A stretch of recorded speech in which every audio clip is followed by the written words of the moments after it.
مفتی صاحب، یہ جو اسلام آباد میں مندر بنایا جا رہا ہے، اس کی شرعاً کیا حیثیت ہے؟ کچھ لوگ کہہ دیتے ہیں کہ یہ اقلیتوں کا حق ہے، اور پھر دلیل یہ دیتے ہیں کہ مسلمان بھی کافروں کے ملکوں میں مسجدیں بنا رہے ہیں، اور لبرل مسلمان کون ہوتے ہیں؟ شرعاً وضاحت فرما دیں۔ بسم اللہ الرحمن الرحیم، اللہم صلی علی محمد وعلی آل محمد وبارک وسلم۔ الصلاۃ والسلام علیک یا رسول اللہ وعلی آلک واصحابک یا حبیب اللہ۔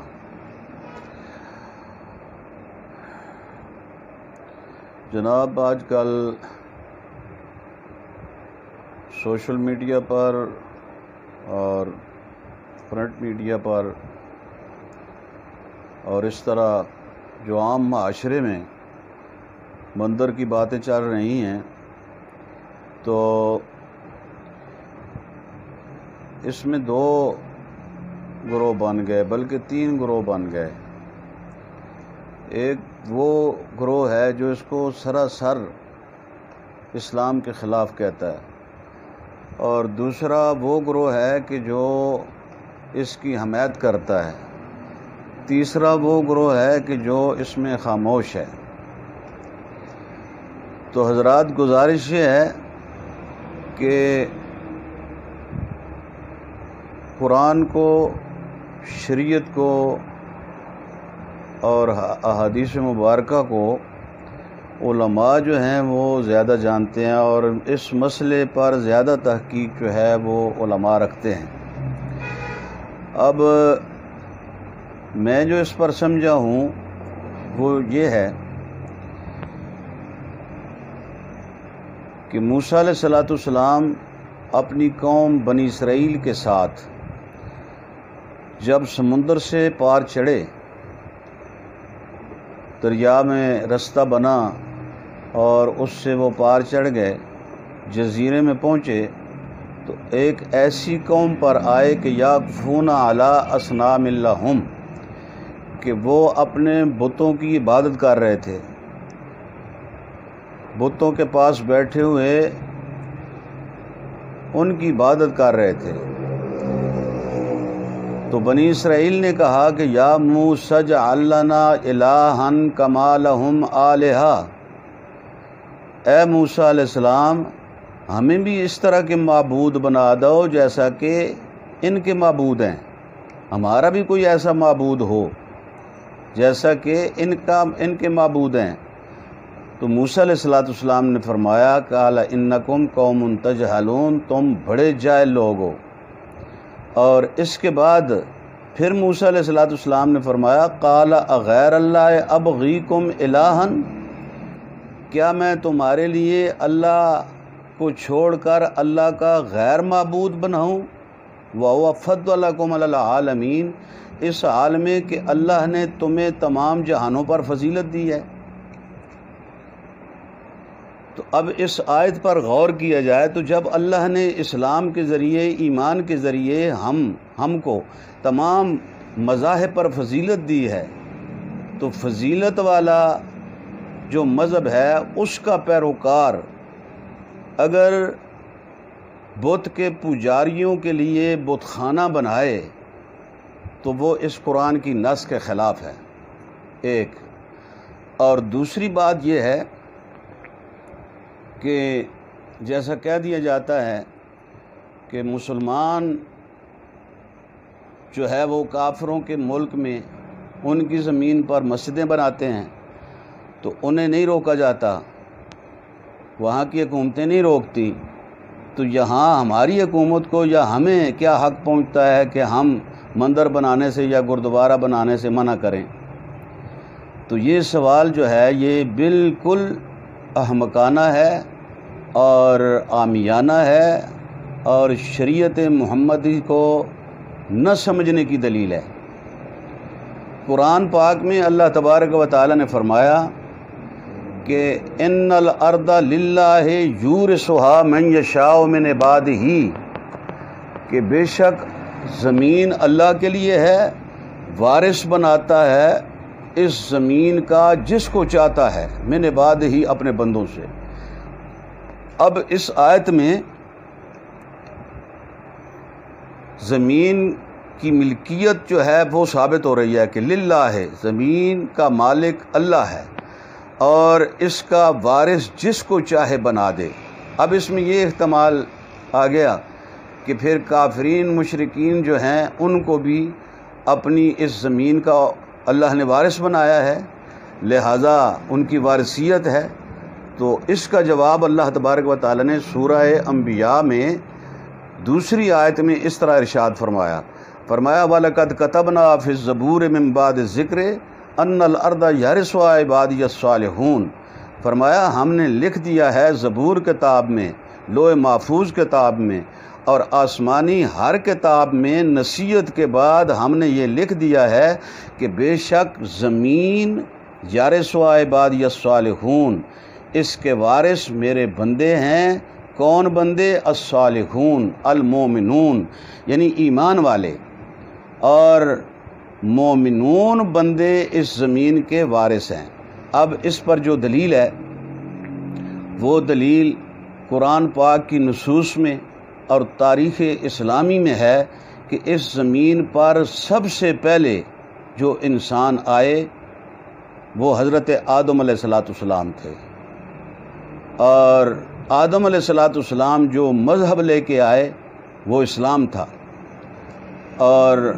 ان کی شریکہ حیات مائی حوا علیہ السلام وہ ولیہ تھی۔ اب حضرت آدم ذات کے لحاظ سے انسان تھے اور مائی حوا وہ بھی ذات کے لحاظ سے انسان تھیں، مگر شان کے لحاظ سے حضرت آدم نبی تھے اور حوا علیہ السلام ولیہ تھی۔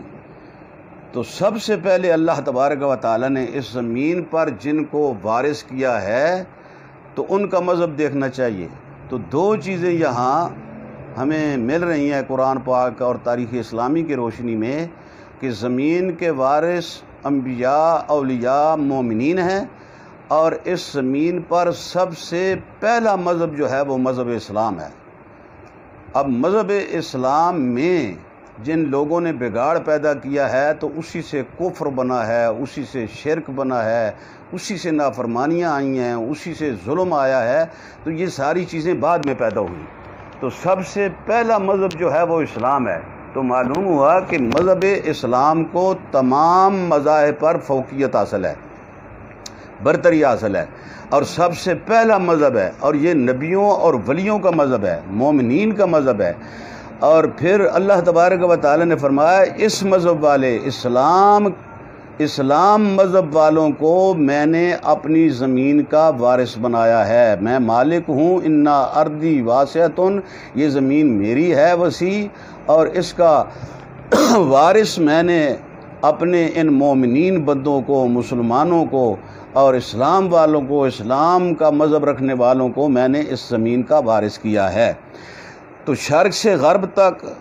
اور شمال سے جنوب تک جتنی زمین ہے اس کے حقیقی وارث مالک تو اللہ ہے، حقیقی وارث جو وارثیت اللہ نے عطا فرمائی ہے اس اعتبار سے زمین کے وارث مومن مسلمان ہیں، اور ان کا حق ہے کہ زمین کے جس حصے پر یہ مسجد تعمیر کرنا چاہیں تو کر سکتے ہیں، کیونکہ یہ زمین کے وارث ہیں۔ اور پھر نبی پاک صلی اللہ تعالی علیہ وسلم نے اس کی وضاحت اس طرح فرمائی ہے، فرمایا جعلت لی الارض مسجدا و طہورا۔ پہلے تو وراثت بتائی گئی کہ مسلمانوں کی زمین مسلمانوں کی وراثت ہے، اور نبی پاک صلی اللہ تعالی علیہ وسلم نے فرمایا میری خاطر میرے اللہ نے اس ساری زمین کو مسجد بنا دیا ہے اور پاک بنا دیا ہے۔ تو جب حضور کے سچے فرمان کے مطابق ساری زمین یہ مسجد ہے، اور اللہ کے سچے فرمان کے مطابق اس زمین کے وارث مومن مسلمان ہیں، تو پھر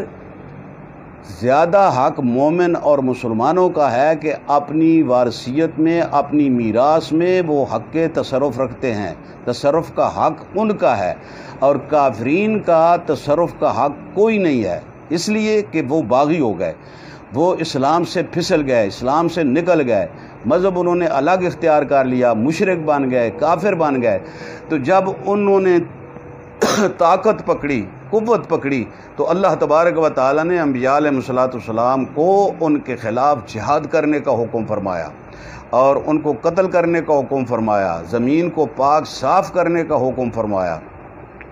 تو یعنی یہ زمین جو ہے یہ مسلمانوں کی زمین ہے، مومنین کی یہ زمین ہے، لہٰذا اس کے وارث یہ مسلمان ہیں، اور اللہ تبارک و تعالیٰ نے وارثیت جو ہے وہ مومنین مسلمانوں کو عطا فرمائی ہے۔ تو اس وجہ کر کے اگر مسلمان کسی بھی ملک میں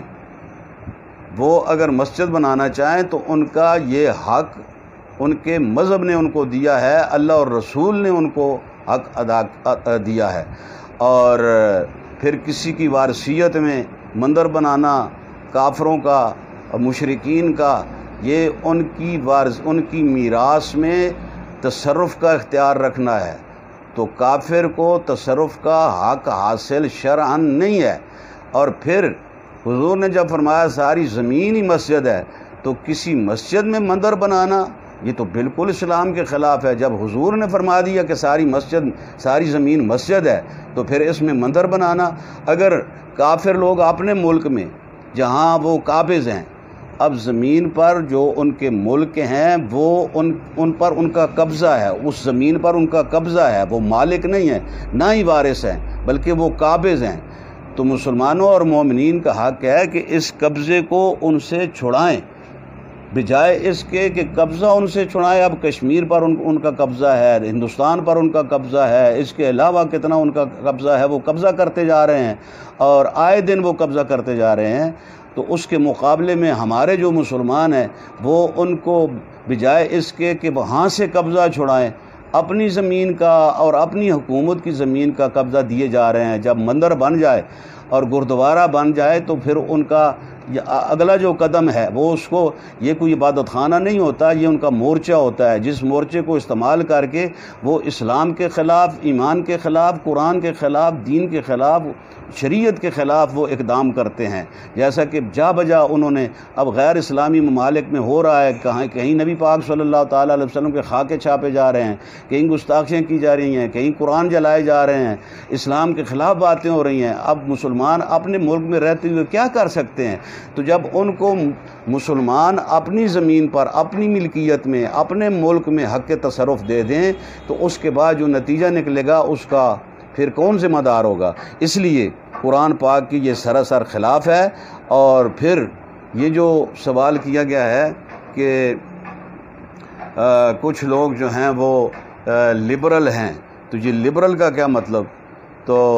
لبرل جو ہے یہ قرآن کی اصطلاح میں منافق کو کہا جاتا ہے، قرآن کی اصطلاح میں منافق کو کہا جاتا ہے، اور منافق وہ ہوتا ہے کہ جو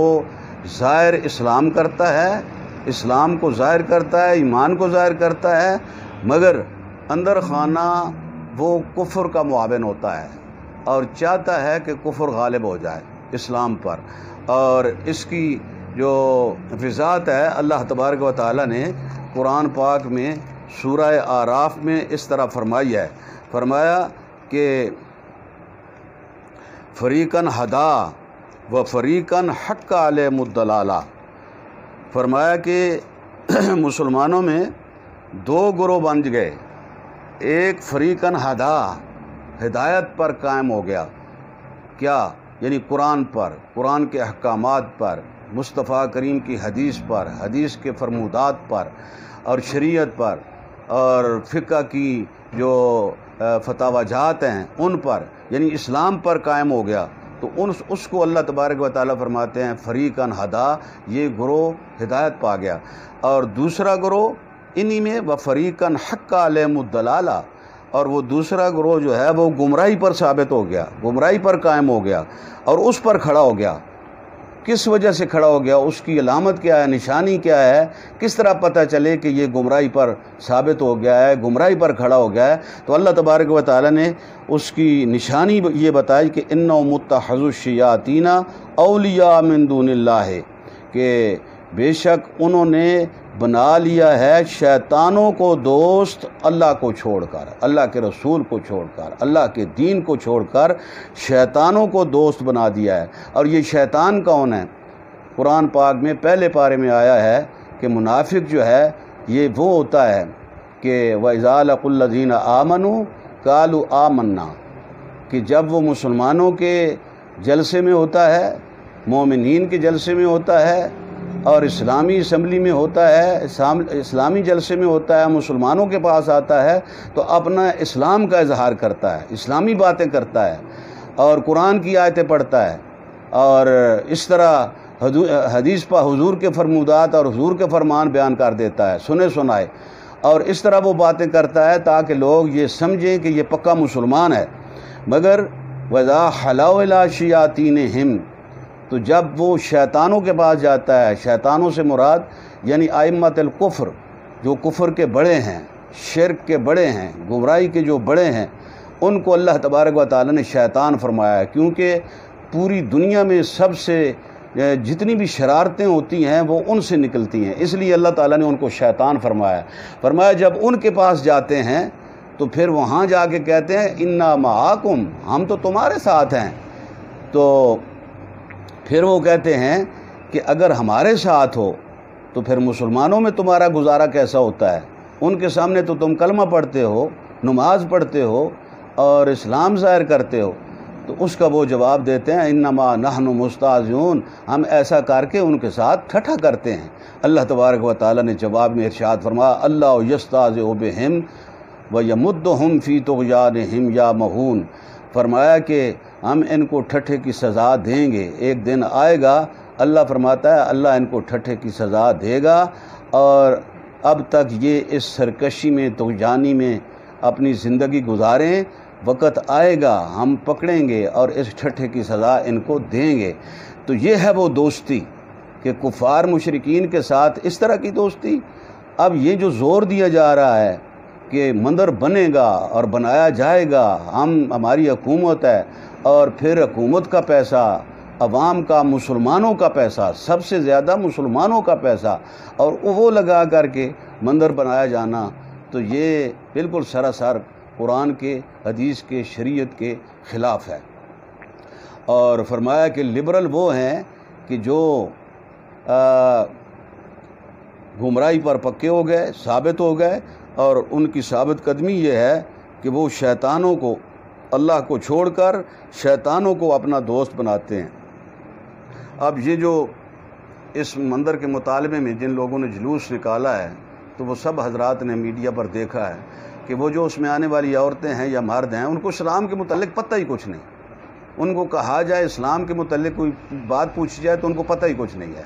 تو اس سے معلوم ہوتا ہے کہ یہ مطالبہ کرنے والے یا تو قادیانی ہیں، ہندو ہیں، مشرک ہیں، غیر مسلم ہیں، یا پھر مسلمانوں کے گھروں میں ہیں، لیکن ان کی دوستیاں جو ہیں وہ ان لوگوں کے ساتھ ہیں، اور ان کی ساری ہمدردیاں ان کے ساتھ ہیں۔ اس وجہ کر کے وہ مطالبہ مندر پر ثابت ہو گیا۔ اللہ نے فرمایا یہ گمراہی پر پکے ہو گئے، یہ ان کے دوست ہیں، اور یہ سمجھ رہے ہیں کہ ہم ان کی مدد کر کے ہم اقلیتوں کا تحفظ کر رہے ہیں۔ اللہ تعالیٰ فرماتے ہیں وَيَحْسَبُونَ أَنَّهُمْ مُهْتَدُونَ، وہ یہ خیال کرتے ہیں کہ ہم ہدایت کی باتیں کر رہے ہیں، ہدایت یافتہ لوگ ہیں، ہم صحیح باتیں کر رہے ہیں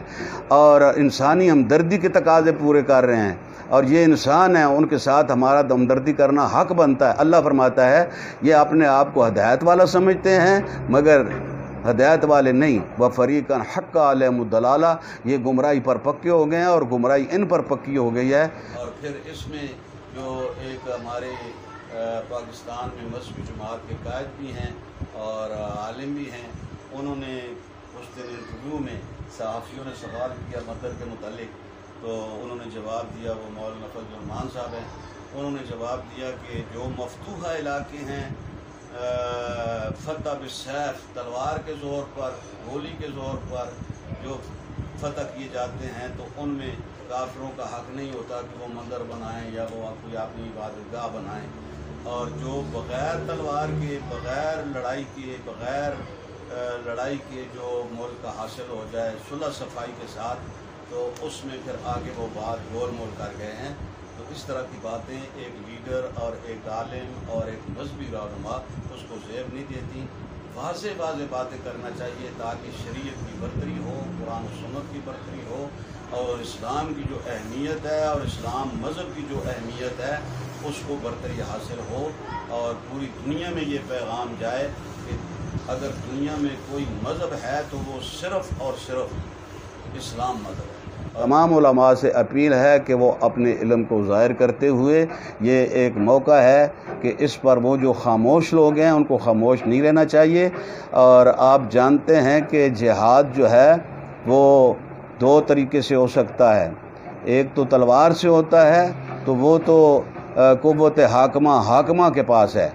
اور دوسرا ہے جہاد لسانی باللسان، زبان سے۔ تو علماء کا حق ہے کہ اپنی زبانوں سے اس کو ظاہر کریں اور اسلام کی برتری، شریعت کی برتری۔ اور پھر خواجہ آصف کا وہ جو اسمبلی کا بیان ہے، اس نے کہا ہے کہ کسی مذہب کو کسی پر فضیلت حاصل نہیں ہے، فوقیت حاصل نہیں ہے، یہ سراسر قرآن و حدیث کے خلاف ہے۔ قرآن پاک میں آیا ہوا ہے کہ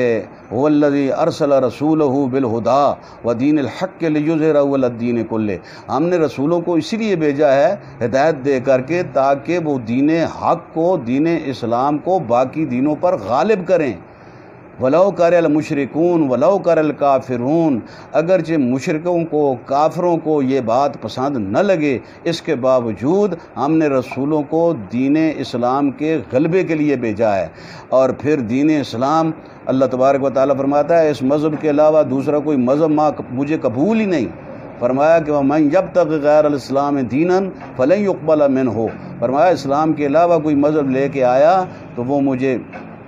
ہرگز قبول نہیں ہے۔ وَهُوَ فِي الْآخِرَةِ مِنَ الْخَاسِرِينَ، اور آخرت میں وہ نقصان والوں سے ہوگا۔ اور پھر فرمایا اِنَّ الدِّينَ عِندَ اللَّهِ الْإِسْلَامُ، فرمایا اللہ کے پاس جو مذہب ہے وہ مذہب اسلام ہے اور باقی کوئی مذہب مقبول نہیں ہے۔ اس لیے اس کا یہ کہنا کہ کسی مذہب کو کسی پر فوقیت حاصل نہیں، یہ اسلام کے، دین کے، ایمان کے، قرآن کے بالکل سراسر خلاف ہے، نصوص قطعیہ کا انکار ہے۔ اگر عمدن اس نے کیا تو اسلام سے نکل گیا، اور اگر عمدن نہیں کیا، سہون کیا، نسیانن کیا، ناسمجھی سے کیا، تو پھر اس کو توبہ کرنی چاہیے اور نکاح بھی جو ہے وہ نیا کرنا چاہیے۔ اور